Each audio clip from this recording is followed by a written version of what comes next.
This is the Parents in Sport podcast. Amazing guests, honest conversations, topics that matter.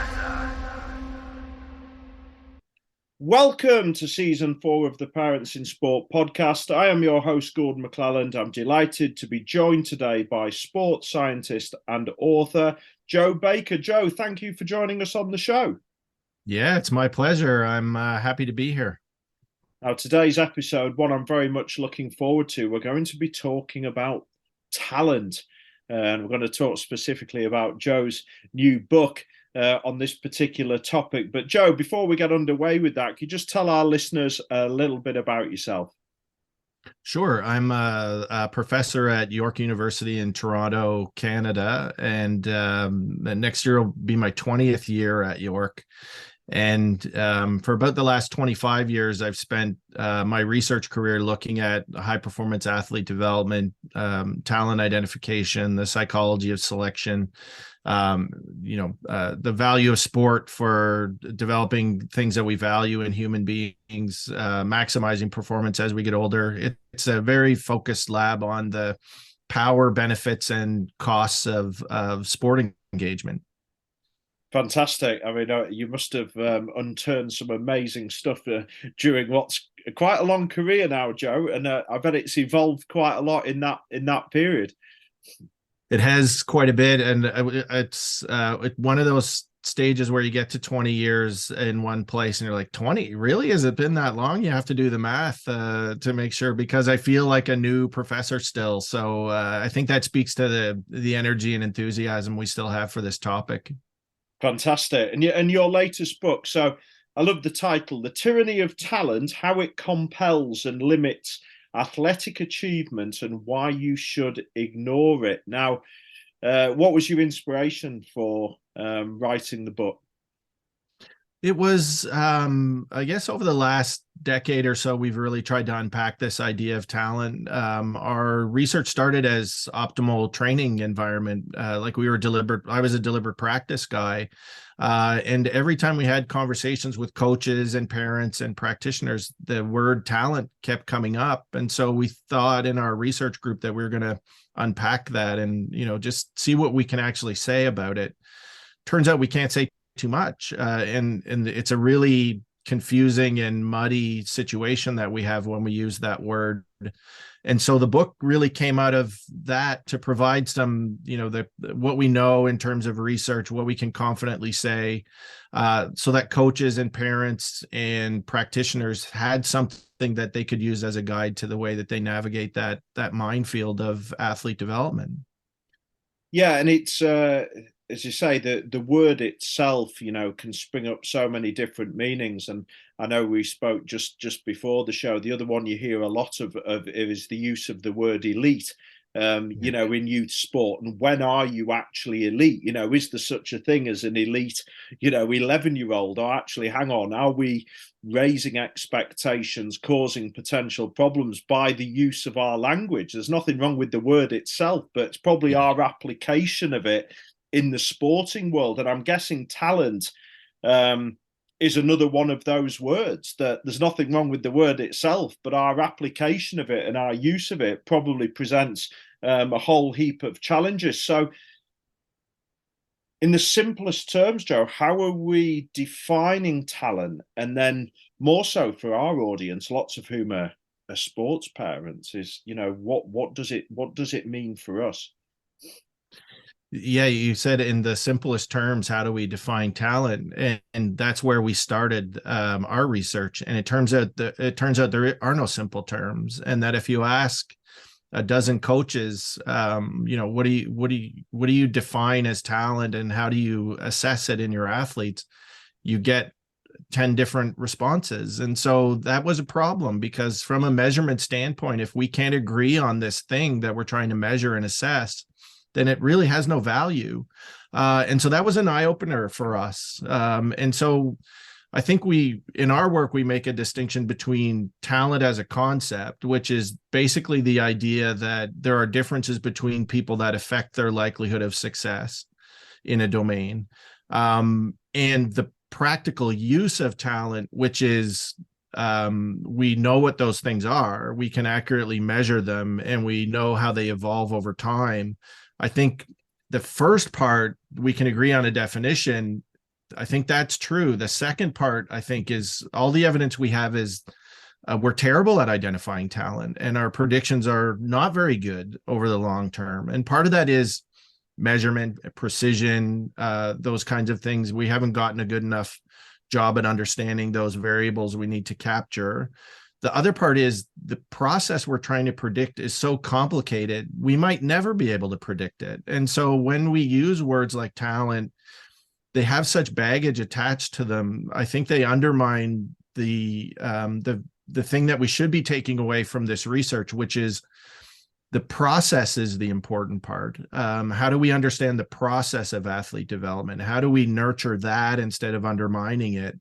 And so if in the book, you'll see there's lots of chapters on, yeah, people are different, but here's why you should ignore that, because the labels are powerful. They affect the way that you work with your athletes. And if you think your athlete has talent, you're probably wrong, but it also affects the way that you deal with all your other athletes that you think don't have talent.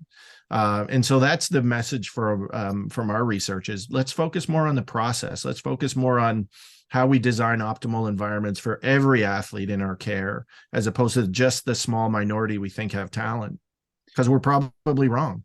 Yeah, do you know what? I guess the older you get, the more experience you get, the more time you spend in sport. I'm really pleased that you have said that, because I had the fortunate privilege of working with every age group, coaching from under sevens to adults through my career, through what were deemed elite 18-year-olds, national champions at under 13s, the adult game as well. And I was joking with somebody the other week, having left that profession now to do what I do now. I was joking about how many times my own predictions, which thankfully I didn't make public, would have been completely wrong. And I even joked about at 13 how I thought, actually, do you know what? I had some really good sides, a couple of national title winning sides. I reckon I got my captain right 3 times out of 15. And it's too messy, as you say. And this is the work that we do with parents, that we can't predict things. And if you and I had a crystal ball or a magic potion into how we create professional athletes or top performers, we probably wouldn't be sat here now. We'd be, I don't know where we'd be, Joe. But it's really messy, isn't it? And my gut on it particularly is the people who try and talent ID before puberty really are guessing. I know that narrows it down slightly, but I just see that on my own experiences and being out working with lots of parents, that in particular, when we're trying to do it before they've even gone through that massive development phase, you really are really guessing. Yeah, I think it depends a little on the domain. There's some things that really crude things like your peak adult height. Well, we can predict that in pretty good with pretty good reliability and accuracy. And so if we can predict that you're going to be 7 feet tall, well, there's certain sports that you're going to be better suited for than other sports. Same thing if your predicted height is 5 feet tall. Well, basketball is probably not a good option, but maybe gymnastics is. But those things are really crude, and that's not rocket science either, right? It's I think where we get into trouble is thinking that there's this predictive equation that we need to have. We just need to figure out what the variables are, and once we figure that out, we're going to be able to predict with any high degree of accuracy. I think that whole idea is a fallacy, that we're too complicated. Our behavior is too complicated. The environments we operate in are too sophisticated. And the outcome that we're trying to predict is always moving. If you could predict who's going to win a marathon, it's what marathon and what year, because performance continues to increase over time. And so you've got to be predicting that outcome, not you don't want to predict what won in the last World Cup or what won in Tokyo Olympics. You got to predict what's going to win in the next one, and in Paris or LA.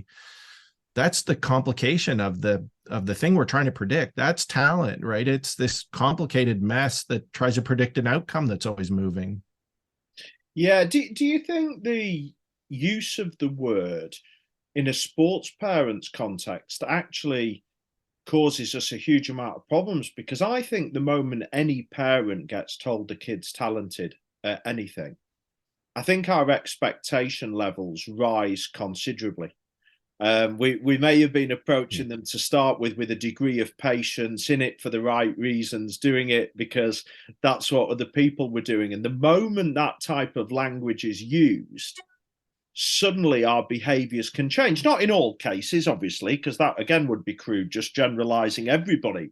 But I definitely think there's an element of that in raising expectations. And yet when you look at the flip side, coaches will then say, oh, it's an absolute nightmare, Gordon, because we're struggling to manage the expectations of parents. Yet we've almost self-fulfilled that by some of our setups.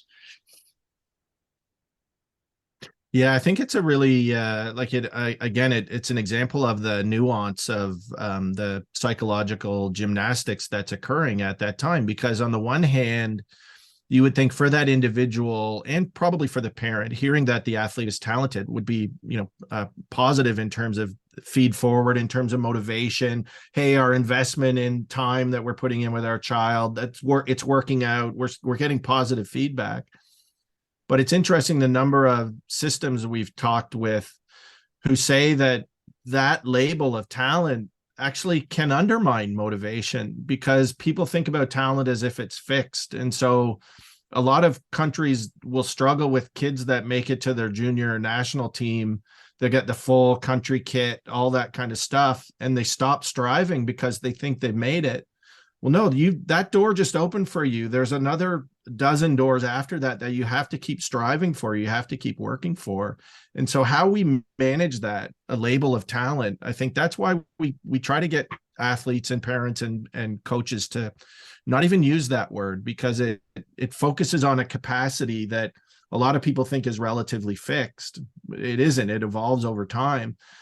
But if you focused on not talent development, but athlete development, not talent selection, but athlete selection, you're acknowledging that there's a person in the middle of that scenario. And we're more likely to see people as evolving systems that need to be nurtured, that need to be in the right developmental environments, which is a much more beneficial way of thinking about that whole process. When we use talent, it's a capacity, it's nebulous. It's not, the person is kind of secondary to that.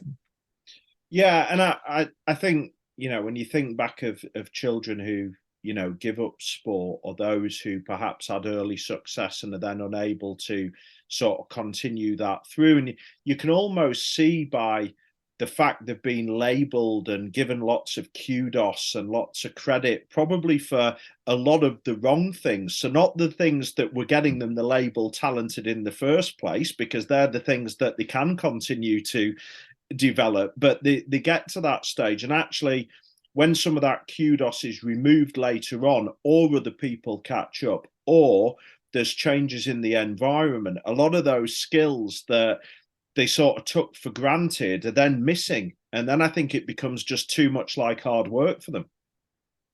Yeah, absolutely. And I think, again, if we focus on the process, like what are the skills that we need to develop during that period, then that's a different focus as a coach, as a parent, than just thinking your child has talent and they're just, their performance might be above the standard for the rest of the group.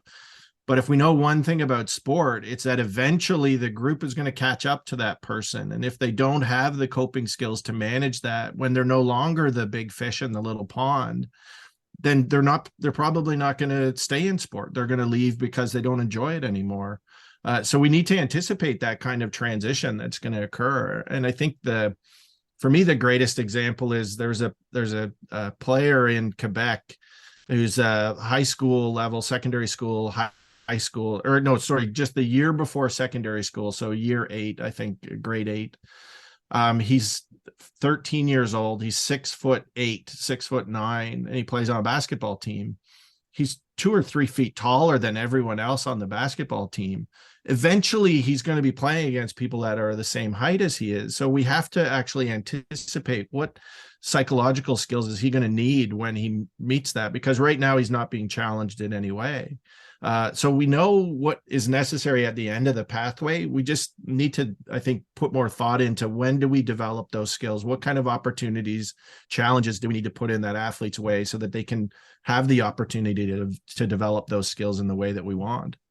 Yeah, and look, it's a massive lens of the work that we do with sports parents in high performance programs, is actually looking at the building blocks, those life and character skills, the development of resilience, self-organization, good communicators, adaptable athletes, all of these things that will give them the best chance of achieving the outcomes that they want to achieve, but we're not neglecting them. And some parents say, oh, it's a bit of a nightmare when you sort of hear us talk like we've done, and let's say they have got the dominant early developer. Well, it doesn't have to be, as long as you've acknowledged, like you said, that these things have to be being developed, and the challenge and that disappointment is put in their way at some point, whether you manufacture it or not. It can be done, but you've just got to look at it a bit differently.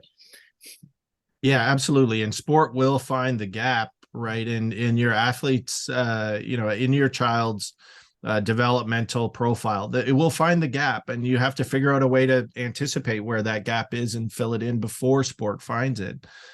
Because anything that undermines the athlete's long-term engagement in sport is undermining the whole process. If we don't get motivation right, then everything else we could potentially get right is irrelevant. It all starts with that motivation, enjoyment, connection, all that kind of stuff. Yeah, and we've got to keep those messages going, haven't we, right from the early ages? It's far easier to instill some of these things than trying to instill it in 16-year-olds who are in high performance environments where they've got no organization skills because everything's been done for them, for example, or they haven't developed resilience because life's been too easy and they haven't had that, discomfort. I mean, it can be done because, again, just like talent, it's a moving thing. It can be developed as you go and whatever, but it's definitely harder if those sort of foundations haven't been laid in time. Yeah, absolutely. And I think that's what we know about the dynamics of psychological development, is that our time at which we have the greatest impact is childhood, youth, adolescence. If we wait until 16, 17, well, people's psychological characteristics are starting to stabilize at that point. It becomes much more difficult to make that person a resilient athlete or a conscientious worker, like those kinds of things. The time to intervene with those is earlier, when everybody's all over the place in terms of those values. Yeah, and we need everybody to be involved in it. And I think that's what we found by introducing the parent. If they're the biggest influence on the kids and spend the most time, how have we not got them trying to develop these traits at home? Because coaches only see them for a few hours a week. The rest of the time, they're in the home environment. Yeah, and that's what made me so excited about being on the podcast, is I think that's really an under-recognized component of the athlete development system, is the role of the parents in that system. And I don't know if you follow any of the sort of noise that's happening in North America about parenting, but there's a lot of sports where they try to eliminate the parents from the sporting environment because their behavior is so disruptive. And I think that's a mistake. Parents are there for the good of their kids. And if their behavior is bad, it's because they haven't been told what the proper behavior is. And so you're missing an opportunity to actually engage the parents in this process. And in a vacuum where you haven't given them a role, they'll take a role. And the role that they're taking in North American sport, a lot of sports like ice hockey or soccer or football, is the wrong role. And so the answer isn't to remove the parents. The parents are the most important person in that athlete's life. So change the way that you're asking them to be involved. Let the coach be the skill acquisition specialist, and they provide the critical feedback for skill development. The parent is the cheerleader. They're the social support system that is always going to have the athlete's back. Well, okay, you build that into the way that as a coach, you're working with your athletes. Give them a role, because if you don't give them a role, they'll take one. Yeah, and look, that's ultimately the work we do, and you can see the increasing popularity of it, because yeah, why wouldn't we involve them? But actually, you know, a lot of people say, well, have you ever had any challenges talking to parents? I mean, I've been in some bizarre places, Joe, all over the world speaking, where you think, oh my goodness, if I get this wrong, this is going to be a pretty frosty reception I'm gonna get here. Nobody said he had any real challenges. I said, no, not really. I said, I've been pretty human, told a few stories. Allowed people to become more self-aware, had a good conversation about it. Does everybody agree with absolutely everything? No, of course they don't, because there's some ingrained behaviors that are already there.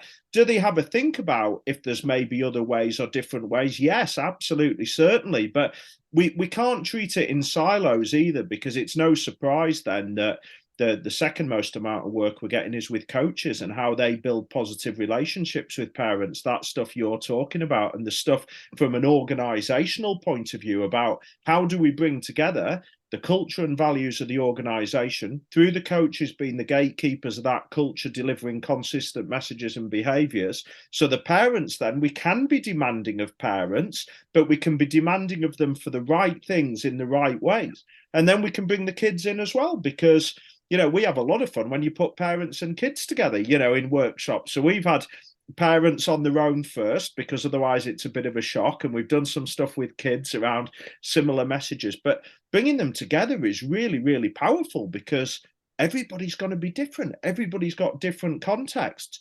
But actually, you're trying to find that magic formula so all those relationships work really healthily.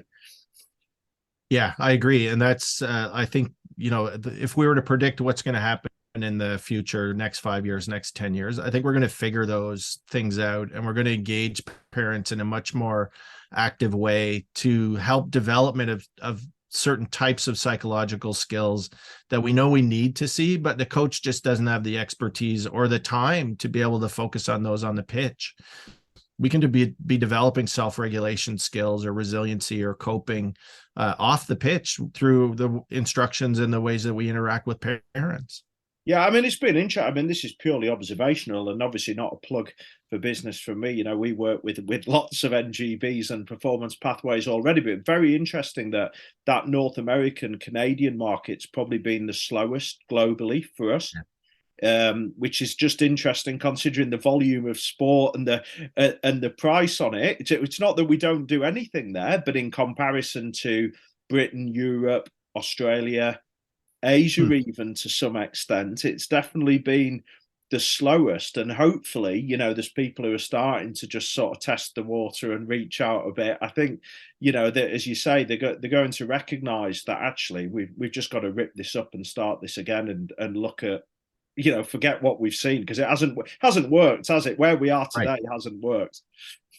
Well, and if it has worked, it's worked in very limited and predictable ways, right? Like it's, if parts of it are working, that doesn't mean that we can't get better. And so I think that should be our focus, is on how do we, okay, these are the parts that we're actually getting right. The investment, I think, and the engagement, I think, is a positive, right? Yeah. It's just you know, we want that intensity, we want that energy and interest. Yeah. Here's how we morph it and evolve it in a way that's going to meet more ends that we have, instead of the limited ones that it's meeting at the moment. Yeah, absolutely. Just going back to what you were talking about earlier about how we use the word talent and some of the things you heard when you did go out and speak to people involved in high performance, you know, because I asked the same question when we start trying to define parental engagement. It's quite amazing how many different definitions and perceptions you can come up with, even in a room of high performance staff. So what were the sort of differences you were getting in terms of different people's perspectives of the word? It depends a lot on the sport that we're talking about. So we did team sports. We get a lot of focus on physical variables, anthropometric sort of things. When you ask about talent, sometimes we get vague things like "I know it when I see it," which isn't very helpful from a measurement standpoint. So most of the time, our focus is from the assessment, evaluation, and measurement standpoint. How vague are the things that they're talking about? How specific are the things that they're assessing? And then the context is so important. We looked at varsity coaches here. The way they think about talent is very different, because they only have 4 to 5 year window with the athlete. And so the athlete may come in and they might be low in a certain skill. But if the coach says, I don't have time to develop that skill, it doesn't matter what the rest of their skills look like. So that, again, that context is so important. In distance running coaches, it was interesting, the difference between coaches that will look for raw talent, raw running talent that they can see in the way that a runner runs. And other coaches will be like, I look for desire and passion and hard work because I can teach technique. And these are coaches at exactly the same level, at the high performance level, the national team level, but they're on two opposite ends of a continuum. So for us, that was a real eye opener. Yeah, and actually, probably it's a combination of the two, isn't it? Oh, for sure. Yeah, it is. But you can see that because again, you speak to coaches a lot, and I always used to joke, even when you ran sort of teams of coaches, and I'm used to like, yeah, but that's still my opinion because I've got a certain eye for that type of player. It doesn't mean it was like a bias. I knew what I wanted at that point in time, or what I wanted to see, but it didn't mean that was going to be the best choice 3 years from now. It was just at that particular point in time, I liked a bit of the traits, or I liked a bit of the ability, or felt there was something to do it. But it's very subjective, isn't it? Yeah, very much. And, that's one of the big biases we see in coaching. It's called the availability heuristic. It's the athlete that was most recently in your memory that you had success with. You're going to look more for athletes that look like that person. And a lot of the work that we do, we sort of emphasize the limitations of the system so far. Like the biggest one is what we call survivor effects, that if you understand an athlete who made it to the Olympics, what you're actually understanding is somebody who was able to survive the current system. It doesn't mean the system was optimized for athlete development.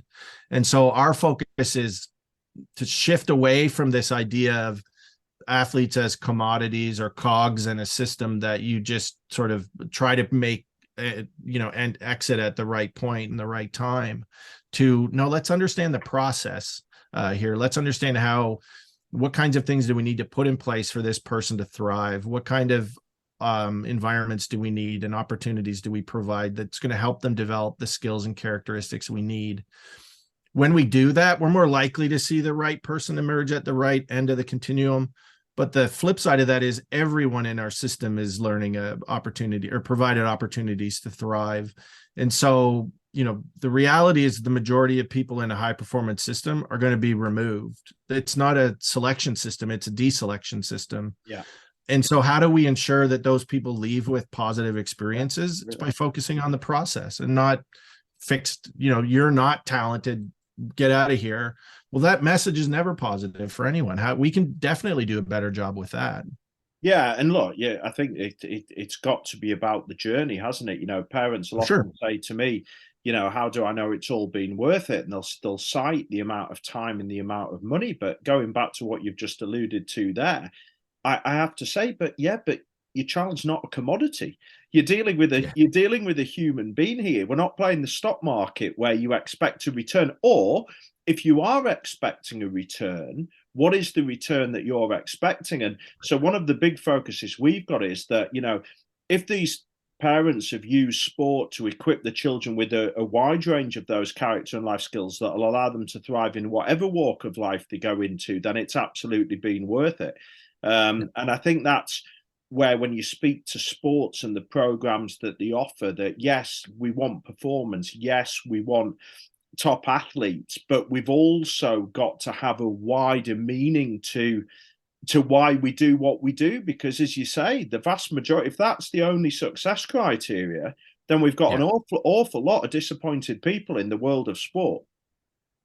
Yeah, and I think having a realistic understanding of expectations is a good place to start, right? Like the data that I talk about at the beginning of the book, where the odds of somebody in a primary school making it to the NBA is 1 in 70,000. Well, that means there's 69,999 people that are going to see their sport as a failure if the only thing we value is elite sport at the end of the journey. we can't frame sport that way. We're undermining the power and the benefits of sport when we do that. I think it's, if we have realistic expectations, then we're more likely to have people getting all sorts of positive outcomes from sport. Sometimes it's, when we talk to a lot of parents here, they don't expect their child to be a professional athlete. What they're hoping for is a college scholarship so that they can get their, post-secondary education paid for. If they go to the NBA or the NHL, that's a bonus. That's a different thing. I think we need to be thinking about all these potential outcomes that you can get from your engagement in sport. Well, if anything, maybe we reduce the power of elite status, elite sport, as being the only outcome of value in your engagement in sport, because there's so many other things that, I think you could make an argument that are more important than being an elite athlete, given the world of elite sport is not all sunshine and rainbows. There's sacrifice and consequences to that lifestyle. Yeah, I love hearing some of your phrases. My daughter uses unicorns and cupcakes, and I do have to say that I've quoted that a few times at a variety of points. Another debate that obviously gets plenty of airtime is this whole nature-nurture thing, and I think that's obviously thrown up in a lot of the things we've talked about, because again, it's what are people seeing as talent ID, and the development of talent is far more complicated than even nature v nurture, is it not? Absolutely. And what we've learned is the nature nurture, that sort of dichotomy is again, it's too simple to reflect something as complicated as us. There's no point at which we can separate an athlete into this is the nature part and this is the nurture part, because we're always a complicated mess of both of those factors interacting across time, across development, across the opportunities that we've had, the situations we've been lucky to find ourselves in. All of those things reflect the person that we are at a given point in time. So I think that split of nature versus nurture actually undermines the complexity of the thing that we're trying to focus on, which is, yeah, you have to have the right nature in the right environment to be nurtured, but it's even more complicated than that. We don't know if you've got the right nature until you put in thousands of hours of practice. And oh, by the way, your interest in putting in thousands of hours of head down, effortful practice. No, there's probably a biological element to that too. Some people are just wired for that kind of work. Other people aren't. Well, then the people that are wired in that way are going to have an advantage. Yeah, and I think also the bit I'm very conscious of and talking to young athletes about and parents about is this idea that we can sort of ram home the same message of, oh, well, if you just keep working hard, you'll get there. Because I know some amazing people in sport who could not have done any more, who could not have been in any environments, could not have worked any harder, could not have done anything, did everything that they were told, and they still didn't get anywhere near. So I think it's a really pointed message. That it's obviously a positive message, because we're all trying to push work ethic, hard work as one of those key sort of parameters that you need to have, because there's no shortcuts in sports development. But even then, there's still no guarantees, which shows how messy it actually is.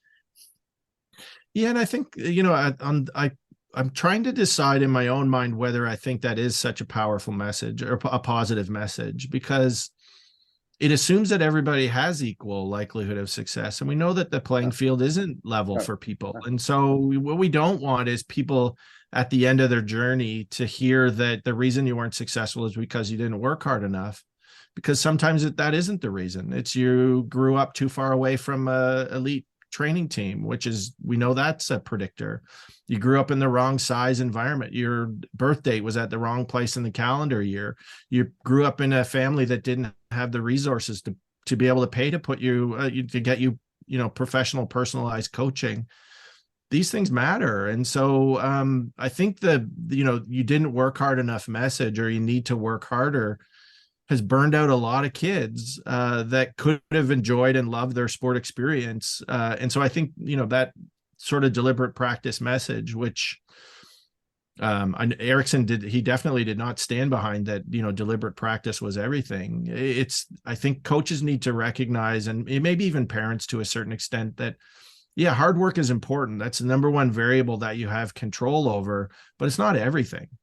Sometimes the deck is stacked against you right from the start. And so, let's be able to identify those factors when they exist. Because, what we don't want is individuals to own any lack of success that they have. That's not a positive experience for anybody. No, absolutely not. And this goes back to, I guess, what we talked about at the beginning of this episode, talking about actually, hang on, we've got a person in the middle of all of this, which has sometimes got lost in the system. Because when you talk in the terms we're talking there, yes, there's always an acknowledgement that we're trying to do what's best for the person, not the athlete. Yeah, absolutely. And, it's when we talk to professional teams and coaches, they're always asking for what's the recipe for success. And I always say, I can't tell you the recipe for success, but I can tell you the recipe for failure. And it's if you undermine motivation, if you undermine enjoyment, it doesn't matter how talented that person is. If you don't get those things right, then the rest of the stuff is irrelevant. And so if you undermine motivation, I can guarantee that you won't have success. And that's about maybe as good as we'll get in terms of some kind of recipe. Yeah, absolutely. I mean, it's huge. You know some of the things that don't work now, and we still know we can have top performers where we care massively about the people. They're not separate entities. We don't have to treat people as things. I mean, you could still never see the argument where people say, "Oh, well, it doesn't matter as long as they get to that." But actually, lots of people have proved that you can be brilliant by treating them as people. They can still perform even at a more optimal level than they were performing before and be successful. I mean, obviously, if there was no success in that, you'd have people criticizing us talking. But actually, we know that probably leads to better outcomes than some of the approaches that we've seen over the last few decades. Yeah, and I think the art and science of coaching is that we do need to have these big frameworks that can provide guidance for the majority of people in the system. But we also need to recognize that there's going to be outliers that, sometimes, and we've seen evidence of this in some of the data from the Great British Medalist studies and things like that, sometimes really ruthless and selfish people succeed in sport. So sometimes you'll have an athlete who is just narcissistic and not a very nice person to be around. Well, they have an opportunity to succeed. A lot of people aren't narcissistic and selfish and ruthless. They also have a potential to succeed, but they might need different environments in order to get there. And so it really undermines this idea that there's a one size fits all strategy that you can apply to everyone. What does your athlete need in order to meet these benchmarks or these characteristics that we need them to develop?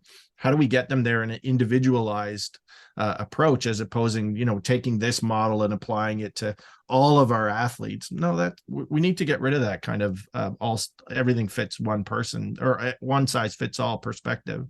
Yeah, we've got an awful lot of copying and pasting going on, certainly, and I'd say that even in the parent space, who copy what they perceive that they see in the way the media portrays sport and try to paste it back into the youth development phase, because that obviously works. Yeah, actually, they couldn't look any more different. But I mean, yeah, and I think that it was very interesting. Last month we had Dr. Kate Hayes on the podcast, and she's head psychologist with the Lionesses, who won the football. And we were talking about motivation even, and she alluded to that point that we can't make generalizations about everybody, because she actually said, even though we know it's not necessarily the best motivation, there's a lot of people who are still extrinsically motivated, that their drive just to be the best in the world and win is still good enough to make them good, which goes back to what you're saying about individuals who maybe don't possess some of those things that in an ideal world we necessarily might like to see. But actually,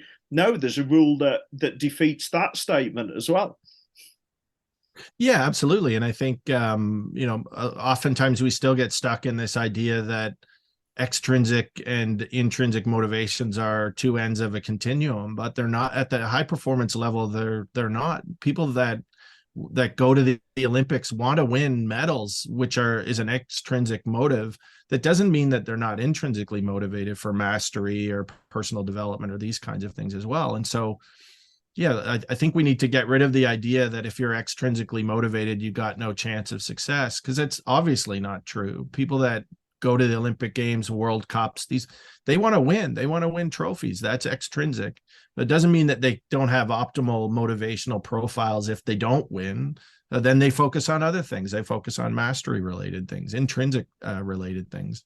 Yeah. So again, a combination of the two, isn't it? I mean, we've done well today, Joe. We've picked up quite a few different topics and shown that there isn't a one size fits all. Goodness knows where we'll end up next. Anyway, conscious of time on the show. What do you think then, moving forward? We've got the next 10, let's take the next 10 years. We're obviously learning all the time. We're evolving all the time. We probably know more now than we ever did. What are the sort of things that we're going to have to look at maneuvering within the youth sport landscape to make it better, make it a better place to be, while still hoping to achieve great things with young people as well? For me, I think the biggest thing on the horizon, certainly in North America and in the UK and Australia, is the issue of safe sport and athlete maltreatment and athlete mental health. I think that's the biggest thing at the moment. I think, like most of the things in this area, it's more complicated than the way we're talking about it at the moment, because I don't think and we had this discussion with my research group last week that safe sport is a challenging concept in sport, because I wonder whether athletes actually need to feel safe all the time, and whether feeling safe all the time prevents you from the development of certain types of skills that you need in order to excel at the highest levels. If we sanitize sport and wrap the world in bubble wrap, then we remove the things that lead to coping and resilience and demonstrations of passion and motivation. We know athletes need those at the end of their journey. So we can't remove I think, Dave Collins in the UK says it best: you can't remove the bumps in the rocky road. They're there for a reason. So I think we need to figure out a way to integrate that into these discussions about safe sport. The reality is athletes should never be unsafe, but they should sometimes feel unsafe, because the feeling unsafe leads to psychological processes we need to see. They should never feel unsupported. There should always be a safety net under them so that there's no risk of real harm. But perceiving harm, think of sports like half-pipe snowboarding or rock climbing. Well, there's an element of, there's some psychological stuff that athletes need to work through in order to be able to perform in those sports. I don't know that we're there in the sophistication of understanding that, but because of how important the maltreatment and the athlete mental health is, that is something we're going to have to figure out over the next, definitely within the next 5 to 10 years. Yeah, and again, it's use of language again, because I think Dave Collins is absolutely right with that. And then you'll get people upset that he's used the word trauma. Well, of course, he doesn't mean trauma in a clinical sense, but it's that understanding. It has got to be high challenge. It has got to be high support. And actually, in sport, it's not always going to be lovely, like we said earlier, and it's not always going to be a safe place. Yes, you should feel supported, but you can't control so many of the things that are going on around you that I don't think anybody would feel safe. If we weren't in a sporting context and we put it into another walk of life, well, we wouldn't feel safe either. And we're not elite athletes. Yeah, and I think that's we see that discussion of particularly at the youth sport level, of trying to remove the elements that make sport different from exercise or physical activity. Removing the score of in youth soccer or football games, or in ice hockey, they've done that here in Canada. Well, kids know the score. They always know the score. And so, no, let's not remove the score. Let's teach them how to lose. Let's teach them the psychological skills to experience that negative thing that you're going to experience in life when you leave when you become an adult. The world is going to push back. Well, you need to be able to respond to those kinds of things. That's the power of sport, to there's no other environment like it for the development of these kinds of coping skills. And so let's not sanitize it to make it exercise. It's superior to that. So let's embrace that. Yeah, and that's the challenge, isn't it? I mean, you won't surprise you to know the most popular workshop we get asked to do by parents when they're given a choice is managing disappointment, avoiding devastation. For that very reason, how do you handle it when your kids are disappointed? Well, actually, reframing it in a positive way and understanding it's very normal and a normal part of sport, and your role modeling and reaction to it and how you have those conversations and pick those up how where all the magic happens and all the learning happens, and how kids get the toolbox. And I think joining up those dots around performers is really important, but the parents have got a key part to play in that, because there's so many things that they could get wrong when the kids are disappointed by their attitudes, behaviors, and beliefs. And then of course you're forming that mentality within a young person again, just because of the influence that the parents carry. Yeah, and I think for us, the most critical, and if we go back to that, what are we going to learn in the next 5 to 10 years? I think we're going to see a shift in focus to understanding the development of kids, so that when we talk about what the parent's role is, it's relative to what the child needs at that moment, not as an athlete, but as a child. What kind of emotional development is happening in a 7-year-old? What kind of messaging can we give to them that their developing brain is going to integrate? We can't have a rational conversation with them like we could if they were 17. Their brain isn't developed for that, but we can make them feel supported and loved and those kinds of things. And so maybe that's what we should be messaging to them, not critical feedback. Let the coach do that because they're trained in how to deliver that to that age group. And so I think for us, like understanding that process of psychological, emotional, social, cognitive development, we're going to have to embrace those kinds of things, because that's where the answers lie. It's on that hill over there once we get over that big discussion of child development. Yeah, and I think then, as you say, it allows us to then, with the proper support to all the stakeholders in the process, it allows us to keep sport for a lot of the amazing things it still has. Winning and competition is part of sport, and it always will be. You know, if I went into a room, Joe, and said, oh, we're going to get the deck chairs out and the sun's always shining, and spoke to the thousands of parents I speak to, they wouldn't listen. You know, so you can have these amazing ideas all you want, but there's got to be some real element to how people think, and we can't just rewire society overnight. We've got to make dints in it almost as we're going, and develop more holistic style program. And it's interesting that the things that make sport risky environment and endeavor are the things that make it an invaluable one as well. So like I think we need to embrace those elements and figure out how do we mitigate the risk while not undermining the value. I don't know that the conversations are actually getting to that level of sophistication yet, because now we need to remove all of these things. We need to put all these supports in place. Well, no, let's think in a more sophisticated way about what the actual point of those environments and those situations are. There are a reason, except for the, obvious monsters in the system, there's a reason sport has those checks and balances along the athlete development pathway. Let's figure out a way to deliver them better as opposed to removing them altogether. Yeah, what a great line to finish. Let's figure out a better way of doing it than removing them altogether. Couldn't agree more. Joe, it's been an absolute privilege having you on the podcast. I mean, I'm not sure that resembled anything like we planned to talk about. We seem to have got into a variety of different domains. I would recommend all our listeners to take a look at Joe's book. We will put the links at the bottom of the podcast when it's released, and they'll be there for you. It's available in all the leading bookstores, and you can get it on Amazon. And is there anywhere else, Joe, you would recommend people can get it from? No, I think Amazon's the primary place at the moment. And yeah, if anybody has feedback on it, I'm here for that. I think we need to also, remove the distance between people working in ivory towers to coaches and parents that have questions. So anybody search me out online. I'm happy to get any feedback, answer any questions, that kind of stuff. It's what I'm here for. Fantastic, Joe. Absolute pleasure. Thank you so much. And hopefully we'll get a chance again in the future to pick up the conversation. Maybe there's a part 2 at some point to come. There's a few things we didn't unturn, but we made a pretty good fist of it in the time that we had today. Yeah, that sounds great. I'm happy to come back anytime.